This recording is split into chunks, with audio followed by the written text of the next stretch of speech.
സന്തോഷ് പണ്ഡിറ്റ് എന്ന വ്യക്തിനെ എല്ലാവരും അപഹാസ്യനാക്കുകയാണ്, വിമർശിക്കുകയാണ്. അദ്ദേഹം ചെയ്ത ഒരു ഫിലിം, എത്രയോ സൂപ്പർ സ്റ്റാറുകൾ അഭിനയിക്കുന്ന ഫിലിം നിമിഷങ്ങൾക്കുള്ളിൽ തിയേറ്റർ വിട്ടു പോകുന്നു. പക്ഷേ സന്തോഷ് പണ്ഡിറ്റ് എന്ന വ്യക്തി അദ്ദേഹത്തിന്റെ ഭാവനയിൽ, അദ്ദേഹത്തിന്റെ കയ്യിലുള്ള സാമ്പത്തിക സ്ഥിതി അനുസരിച്ച് അദ്ദേഹം ഒരു ചിത്രം ചെയ്തു. അത് എല്ലാവർക്കും വിമർശിക്കാം, പക്ഷെ അതുപോലെ ഒരെണ്ണം ചെയ്ത് വിജയിപ്പിച്ച് കാണിച്ചു കഴിഞ്ഞാൽ, ഇപ്പോൾ മലയാള സിനിമ തകർന്നുകൊണ്ടിരിക്കുന്ന സമയത്ത് അതുപോലൊരു സിനിമ എടുത്ത് വിജയിപ്പിച്ചാൽ ഓക്കെ, അങ്ങനെ ഒരാൾ വിമർശിച്ചു കഴിഞ്ഞാൽ അതിനൊരു എന്താ പറയുക, അതിനൊരു അർത്ഥമുണ്ട്. അതല്ലാതെ സന്തോഷ് പണ്ഡിറ്റിനെ പോലൊരു വ്യക്തി അദ്ദേഹത്തിന്റെ ഭാവനയിൽ ഉദിച്ച കാര്യങ്ങൾ, കഥ, അദ്ദേഹം സിനിമ രൂപേണ ഇറക്കി ഈ പ്രതിസന്ധി സമയത്തും അദ്ദേഹം വിജയിപ്പിച്ചെടുത്തു.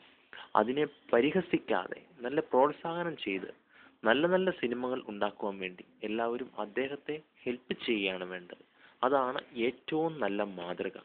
പല സൂപ്പർ സ്റ്റാർ സിനിമകളും ഇന്ന് തിയേറ്റർ കാണാതെ പോവുകയാണ്. അല്ലെങ്കിൽ തിയേറ്ററിൽ വന്ന് റിലീസായാൽ പിറ്റേ ദിവസം പടം കാണാൻ ആളില്ല.